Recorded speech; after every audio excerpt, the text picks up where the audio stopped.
dito sa work, very near lang talaga yung napili namin bahay din. Kasi nga, dahil sa work ko.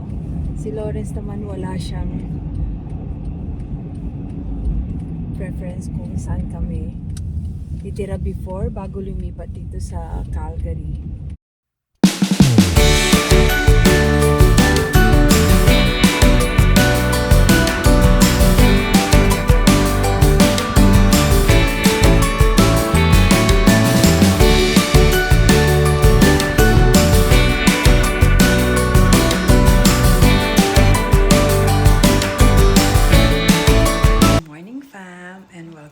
To our channel. Time check for now, it's 2:30 a.m. So get ready ko lang going to work. So samahan niyo ako for today's video on my so-called part-time job na ginagawa. Start ako ng 3:30 today, but usually I woke up like 2 a.m., 1.5 hour before my shift kasi malapit lang naman din ako sa airport. It's about 10 to 15 minutes drive. So usually nagpapack ako ng mga baon pa ng mga kids and then get ready myself. And ayun, tara! I'm going down now to hit up the car.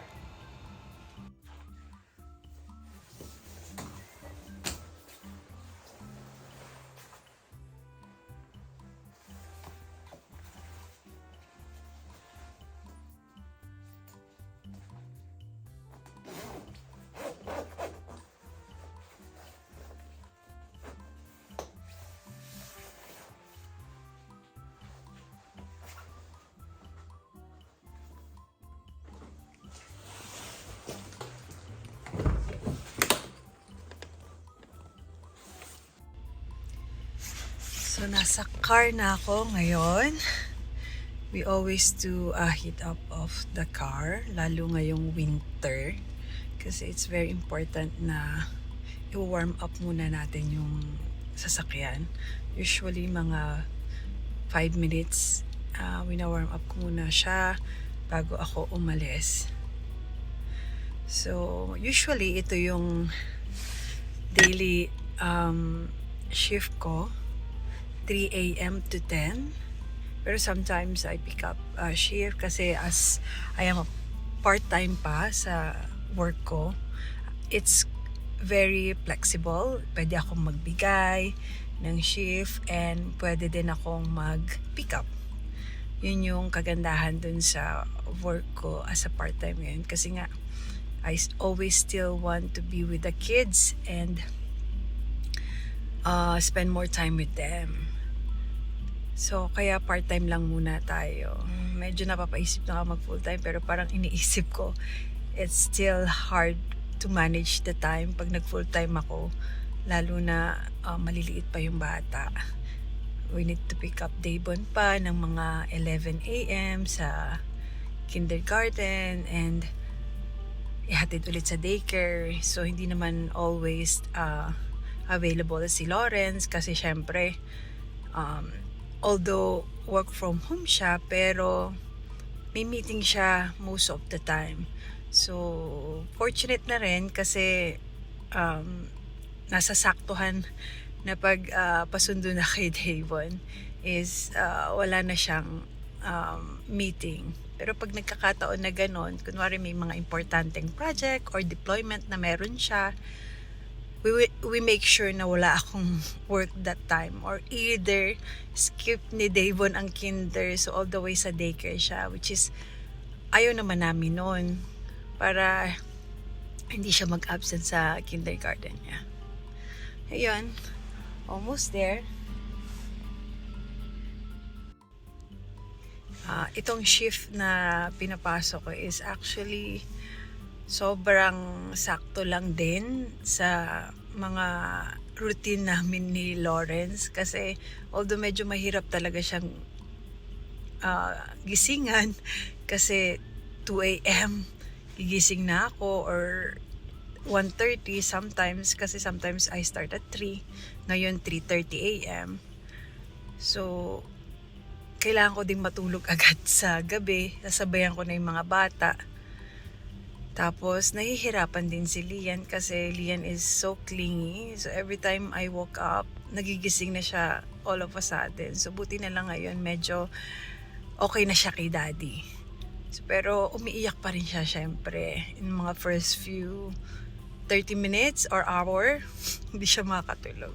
So medyo nahihirapan din. Kaya next time, I will try to bid mid-shift, which is start siya ng mga 12, ganyan. Sa work ko, yung shift is bidding. So it depends ko ano yung mapipili at makukuha mo. Usually, I only bid for early morning or mid-shift. Medyo hindi tayo okay sa night shift kasi gusto ko ako nasa tabi ako ng mga kids pag matutulog sila, and I'm the one who do their night routine then. Ayan, pwede na akong mag-drive. Samahan niyo ako. Let's go.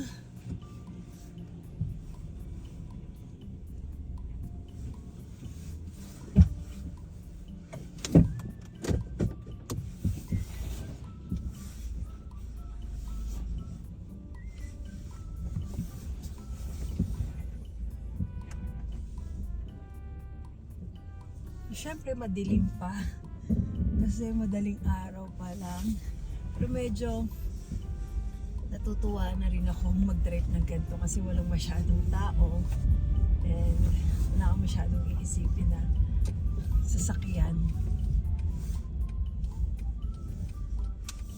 And very important din na may sasakyan ka dito sa Canada kasi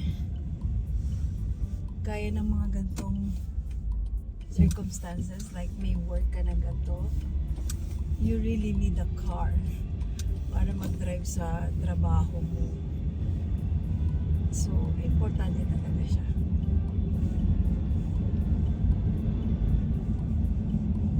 So, malapit lang tayo din sa kindergarten ni Davon. Makikita nyo siya dyan sa kanan ko. Madadaanan natin. Yan. Yung kindergarten ni Davon. Yung sa daycare naman nila, sa kabilang side siya.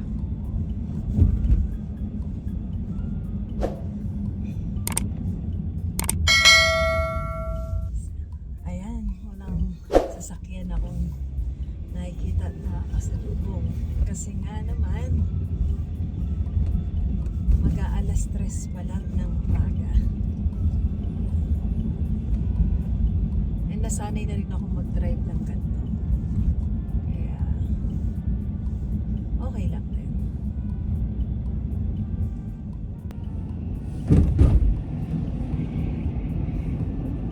So, malapit na tayo sa work. Very near lang talaga yung napili naming bahay din. Kasi nga, dahil sa work ko. Si Lawrence naman wala siyang preference kung saan kami titira before bago lumipat dito sa Calgary. Kasi nga work from home siya. So ako yung naging priority. Kasi before na kami pumunta at lumipat ng Calgary, meron na akong work dito sa airport. So pumili kami ng malapit lang para nga hindi mahirap sa akin and manageable din in case any emergency sa mga kids. Pwede ako makapunta agad. And dahil nga sa gantong oras, medyo sanay naman tayo kasi sa dati kong work as a cabin crew, shifting din naman. So, sanay tayo ng mga irregular hours. So, itong 3 a.m., 3:30 a.m. Lagi ko din naman nakukuha dati pag may mga long flights ako.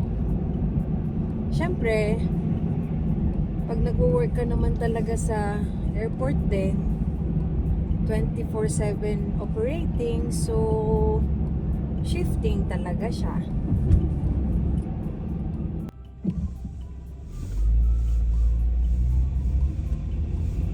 Malapit na tayo sa parking namin.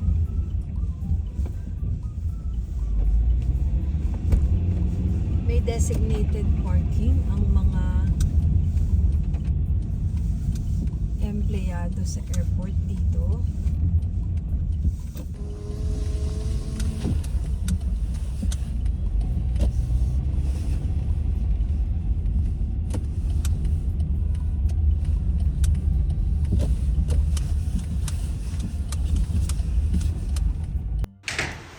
And I'm here na. So I took the shuttle. We have a YYC shuttle for employees sa parking lot. So minsan tinitake ko siya, minsan hindi rin kasi hindi siya mag-fit dun sa timing ng pagpapark ko. So naglalakad na lang ako. Kasi baka malate ako kung ititake ko pa siya. So ang lakad lang naman is usually 10 minutes. And I'm here inside the airport na going to our staff lounge that I need to clock in, syempre. Kasi mag-work na tayo. 3:30 ang start ko, so time check ngayon is 3:15. So sakto lang tayo, meron pa tayong ample time. And airport. Tahimik pa kasi sobrang aga pa. A few moments later. At meron po ako ditong bisita. Secret pa yan, ha? Sinurprise po.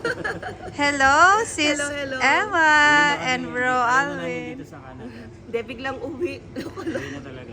Biglang uwi sa Pinas. Diba, na-surprise din ako. Hi, Sayon. Say hi to Kuya hi, David. Kuya. And Naughty Leah. face. Naughty face. Show your naughty face. Yeah, enjoy your vacation Thank you season, sa bro. pag-assist sa amin. No. Sis Donna. Sakto si Ayan. Donna pa.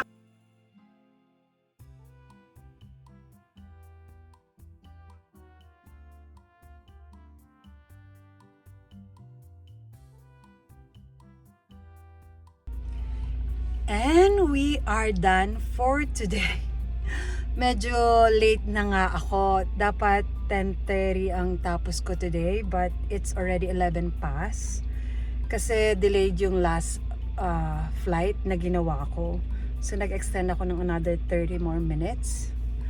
And syempre, need to do some documentation and stuff. So, ayan, late na. 11 plus na ako nakaalis ng airport. Hindi na ako nakapag-vlog kasi medyo busy. And may mga nakalimutan pa nga ako sa lakar. Pero anyway, I'm already here in the parking. Sa car, nagpapa-warm up na naman tayo. And I'm excited to go home. Gising na ang aking mag-aama. So, yeah. Basically, yun ang araw ko today. And usually, ang pasok ko is 4 days, 3 days off. Pero yun nga, manageable siya. So, I can give away, I can take then. So, okay lang sa akin. Ayun, so pauwi na ako. Samahan niyo akong umuwi at gulatin ang aking mag-aama. Alright, see you! And malapit na tayo sa bahay. Driving back home. So, umalis ako ng gabi sa bahay. Madilim pa. And pauwi ako ng maaraw. So, ang dami ko pang magagawa actually for the whole day. So, medyo okay ako dito sa schedule na ganito. Pahirapan nga lang gumising pero okay na din. As long as magiging productive lagi yung whole day.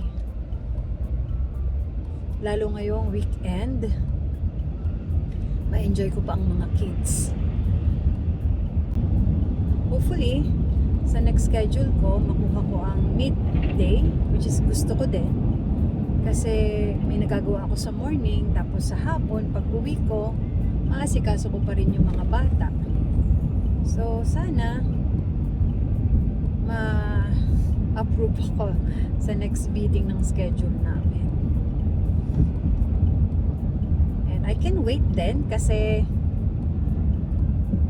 April may bakasyon ako. Actually, kaming lahat ng pamilya kasi nga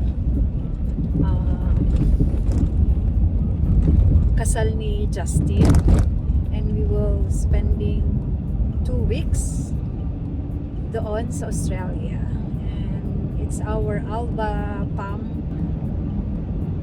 reunion.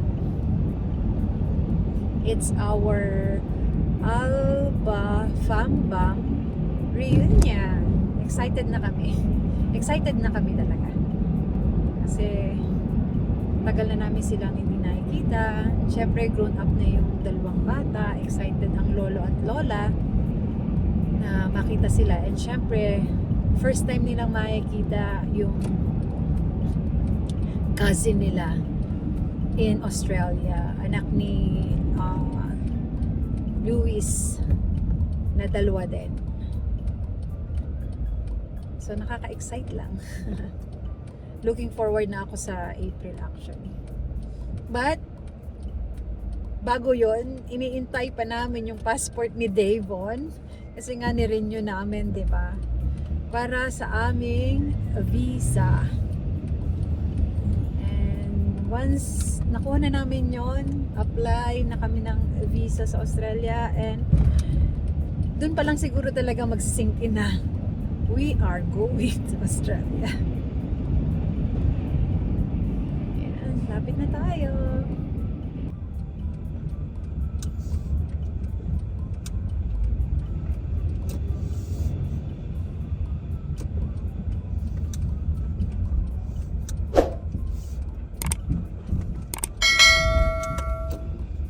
And we are home na.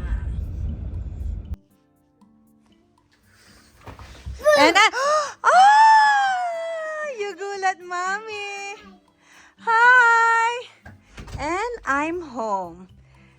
Sa aking mahal na mga anak. Hi, Daddy! And we have the whole Saturday na. Get your phone and look. Which one? Your phone and look. Yeah! So, ito po ang nadatnan ko ngayon. Siyempre, ang aking mga anak ay nagpe-play. Sobrang gulo ng bahay. Magulo ang bahay. At ang daddy ay magkukuk ng lunch. Hi, Daddy. Hi. Hi, fam. Yes. Nakita niyo ang session ko kahapon kay mommy naman. Yep. So, ito yung mga usual buhay namin everyday. Go to the dark. Halos ganon everyday. So, may enjoy namin ang kids ngayong weekend. And fam, May pahabol na lakad. we decided to go to Costco today. Ayan ang mga kids. Nagme-merienda pa. So, wala munang pahinga ang Mommy. mami nyo. Diretso muna tayo ng Costco para sulitin ang At saka few errands Saturday- din. May yeah. kailangan tayong bilhin. Saturday. Eh, Yeah, may kailangan talaga daw kaming bilhin sa Costco, kaya gawin na namin ngayon. Ako ang nag-aya, so may kailangan talaga. Yeah. Pag hindi ako ang nag-aya, pwedeng hindi pumunta. So we're heading to Costco na ngayon. Malapit lang din naman ang Costco sa amin. 10 minutes drive lang din. And medyo gloomy today. Kasi parang nag-snow ng konti kanina. Pero sobrang parang lang, Parang pakit. Oo. Pakit na snow. Oo, so hindi siya naka-affect. Yeah. At hindi masyadong malamig din today. At saka since yung this week ng Calgary, medyo nasa positive kami. Single digit Oo. positive. Natutunaw-tunaw yung snow. Oo, totoo. So, walang effect din. Yeah. Yung konting yun. Yeah. So parang parang may sinasabi nga sa mga forums na this is bad daw. Oo, talaga. Yeah. Kasi, Kasi dapat talagang pag January and February, bomba talaga yung cold, bomba yung snow Dito sa sa Calgary. Calgary. So ibig sabihin daw nito, bakit nagkakaganito, means that it will be in a sense a bad summer. It could be a bad summer. Oh, yeah. Kasi nga ang supposedly malamig, hindi masyadong malamig. Mhm. How much more pag yung mainit na talaga. Oh, yeah. So parang less rain daw, baka mag less rain. Mm-mm. Kasi bakit daw spring yung ano ngayon? Kasi Weather, dapat no? Weather. Spring weather to eh. Kinda, So oo. dapat talaga bumabomba daw talaga yung snow. So ayun, baka sa summer na naman, meron na namang notice yung Calgary na kulang na naman sa water. And Ay, oo nga, no. So yun yung nagiging effect niya. So pag hindi natural, which is ngayon hindi siya natural, baka Oo. daw ganun, summer natin, and then wildfires na naman, Oh, yeah. all throughout Alberta, pati Vancouver. Yeah, kasi Vancouver hindi pa nag-snow Yeah. this winter. So, nasa Costco na kami at medyo na That's where the unicorn. That's where the snowing. All of it. That's where the unicorn. And andito na kami sa loob ng Costco, fam. So actually, ang bibilhin talaga namin dito, yung chair. Para dun sa mini office ko sa bahay. Kasi I need a comfortable chair na ngayon kasi most of the time nandun kami tsaka dun din na kami nag-e-edit. So nirequest ko kay Lawrence na ibili din ako ng parang office chair na meron siya. And it's here. Sakto. Sale siya. 189 siya. Actually, ang bili ko nga dun sa chair ko parang 220 dati. Oo, so ang laki ng discount, oh. 149. Yeah, So, $40. 220, tapos naging 189 plus minus 40. Sulit na yan. Okay. Ayan. Here, oh. Ito yung ginagamit niyang chair sa office kung nakikita niyo naman sa video namin. So nag-request din ako. Yeah. Pero maganda. Para hindi masakit ang likod. Kasi doon din siya minsan naggagawa yeah, na masakit din yung arm ko doon eh. ng editing namin. Kaya okay sa kanya at okay din sa akin. Yeah. So, kukunin muna namin to. Okay? Bibili na daw po namin, mga ka-fam, ang set na to. Magkano, Daddy? Pag naging ano na lang siya. Ganda nitong sofa na to. Gusto namin. Next time. Pero ito, bibilhin namin. Naka-sale din siya, oh. We want to change our bin. Oo. And we are done for today. Feeling ko 300 plus na naman to. Pero dahil yan sa chair tsaka dito sa basura ang binili namin. And tissue and wipes. So, I think konti pa rin yung binili namin. Pero yun nga lang. Pricey siya. So, there you go. And after this, uuwi na kami. At talagang pagod na po ako. Inaantok na rin ako. Maghanap muna kami ng kids stuff.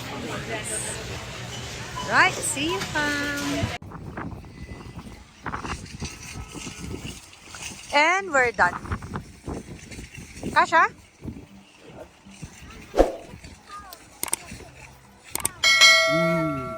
Sobrang lamig. Oops. Ayun. And that's it for today.